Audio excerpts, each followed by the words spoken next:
भाइयों एवं बहनों, जय श्री गुरुदत्त। आप सबका शाश्वत ज्ञान गिरनार से चैनल में स्वागत और अभिनंदन है।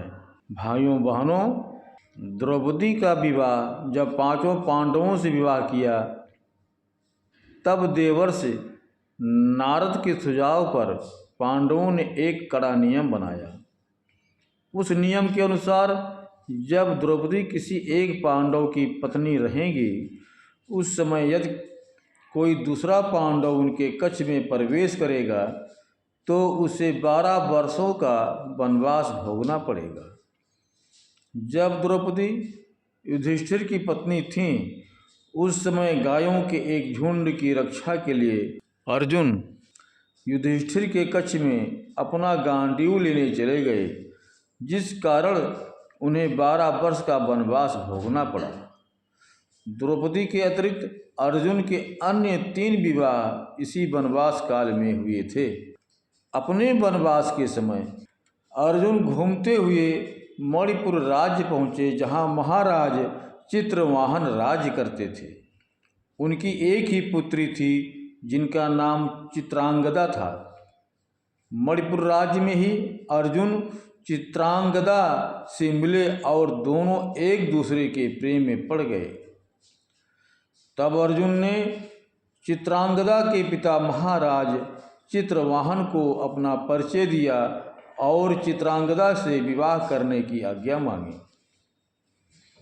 भाइयों बहनों, आगे की कथा सुनाने से पहले हम आप भाई बहनों से अनुरोध करूंगा कि चैनल को सब्सक्राइब एवं वीडियो को लाइक तथा शेयर जरूर करें एवं कमेंट्स बॉक्स में अपने विचार से हमें अवगत कराएं। अर्जुन जैसे कुलीन व्यक्ति से अपनी पुत्री का विवाह करने में महाराज चित्रवाहन को कोई आपत्ति नहीं थी, किंतु उन्होंने इस विवाह के लिए एक शर्त रखी।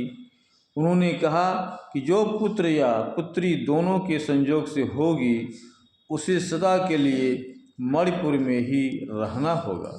कारण ये था कि सदियों से उनके परिवार में केवल एक ही संतान होती आई थी और उसका वहीं मणिपुर में रहना आवश्यक था।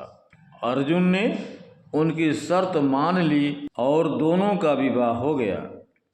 अर्जुन वहाँ मणिपुर में 3 वर्षों तक रहे और उन दोनों का एक पुत्र हुआ, जिसका नाम बब्रवाहन रखा गया।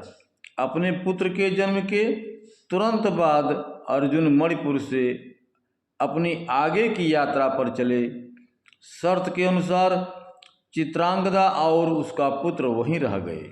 जाते समय अर्जुन उनसे कहा गए कि भविष्य में जब युधिष्ठिर सम्राट बनेंगे तो अर्जुन उन्हें एक बार इंद्रप्रस्थ अवश्य लाएंगे।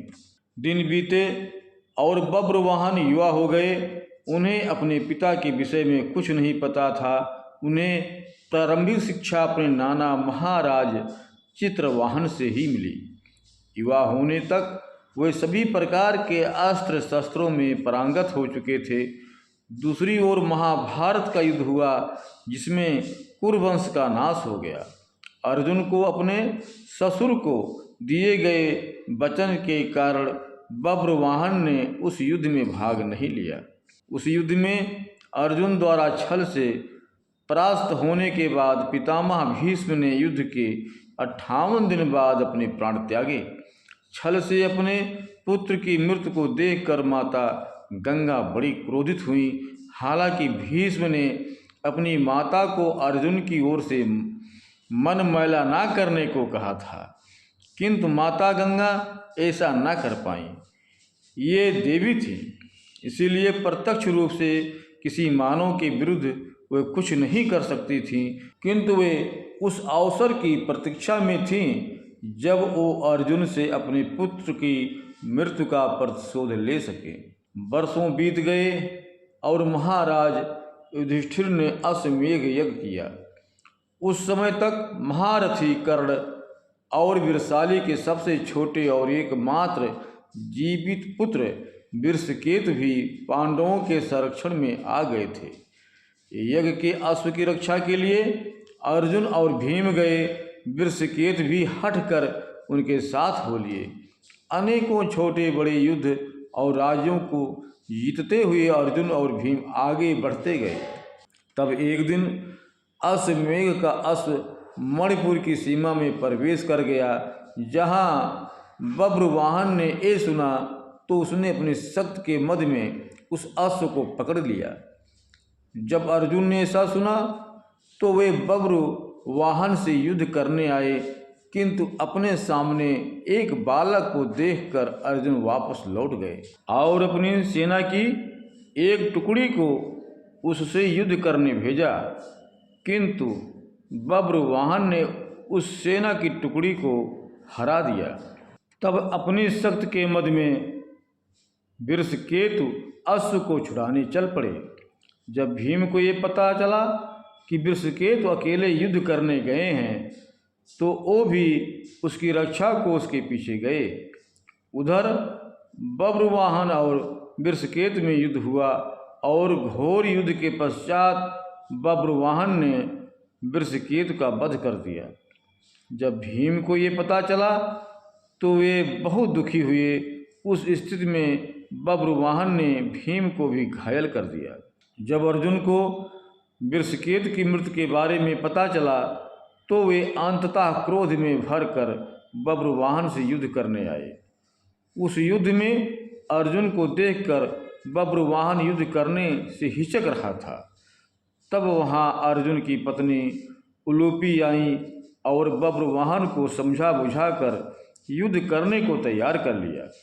अब दोनों में घोर युद्ध आरंभ हुआ। दोनों में से कोई पीछे हटने को तैयार नहीं था।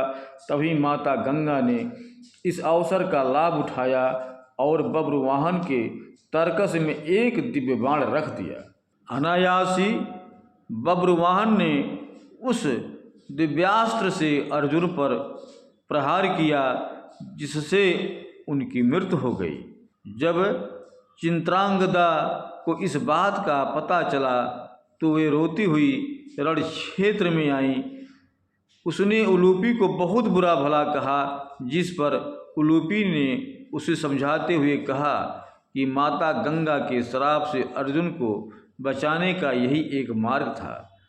तब बब्रुवाहन ने अपनी माता से उनके विलाप का कारण पूछा, जिस पर चित्रांगदा ने उसे सत्य से अवगत कराया कि अर्जुन उसके पिता थे।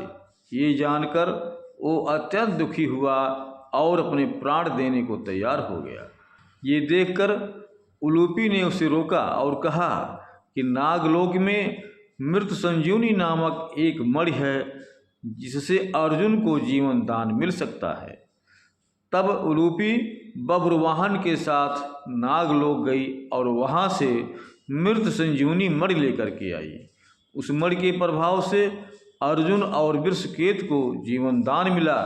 तत्पश्चात बब्रुवाहन अपनी माता चित्रांगदा अभिमाता उलूपी के साथ युधिष्ठिर के अश्वमेघ यज्ञ में सम्मिलित हुए। आगे चलकर बब्रुवाहन ने अपने नाना चित्रवाहन के बाद मणिपुर का सिंहासन ही संभाला। भाइयों एवं बहनों, अब हम अपने शब्दों को यहीं पर विराम दूंगा। पुनः मिलेंगे अगले वीडियो में। जय श्री गुरुदत्त, जय श्री गुरुदत्त।